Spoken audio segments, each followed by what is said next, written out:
This is Dr. David Albert at the Digital Health Summit at CES 2019, and it's my honor and privilege to interview Ranndy Kellogg, the CEO of OMRON Healthcare USA.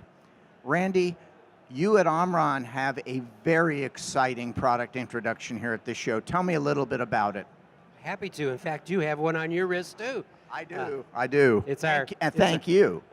It's our new wearable blood pressure monitor. So we've taken the technology of a blood pressure monitor, shrunk it down to the size to put it on your wrist, and be able to take your blood pressure anytime, anywhere, any place.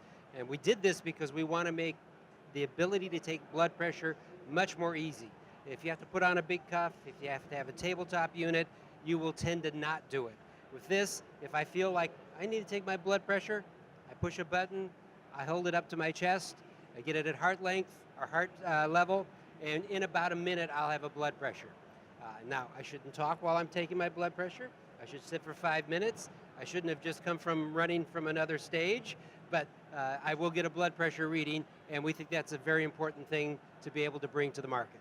Yeah, this is the first wearable. Now, I have to tell our listeners that I cannot be totally objective. I believe it's a breakthrough product, but OMRON is both an investor and a partner of my company, AliveCor. Ranndy is on our board of directors. So while I believe this is a breakthrough product, the first FDA-cleared wearable blood pressure device, I want everybody to understand, I might be a little prejudiced. So Ranndy, with this, the era of personalized, consumer-available monitoring is upon us. I'll give Fitbit credit of really maybe starting it, but now with Apple Watches, AliveCor devices, all kinds of devices are bringing what used to be medical-grade monitoring to the consumer. I think you were just in a session with Dr. Curtis. We talked about the potential deluge of data. What's your perspective on how we keep doctors from getting overwhelmed? Well, I and OMRON believe that it's all about the right data, not about all the data. We truly believe there needs to be some sort of triage system, whether it's someone else who looked at the data first, whether it's AI, whether it's some system, but there's no reason to look at every piece of data.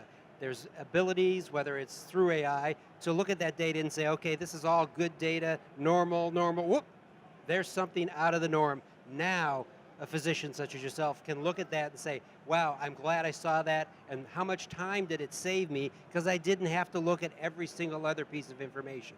There's a lot of normal data, especially in the home, generated by a patient. So someone that takes their blood pressure 3 times a day, every day, is generating a lot of data. But unless they're out of control, that data is normal. So you really want to see the trend of that data over time and understand, is something changing?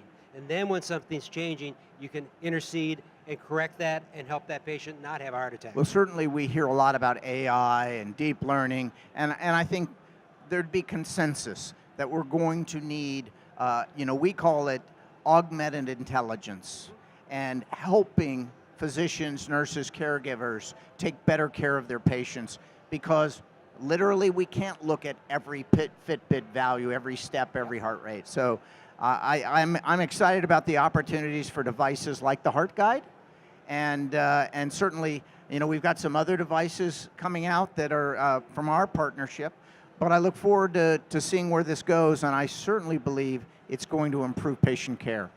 Absolutely, couldn't agree more. Thank you, Dr. Dave. So this is Dr. David Albert at the Digital Health Summit at CES 2019, and brought to you and hosted by Living in Digital Times. Thank you, Ranndy. Thank you.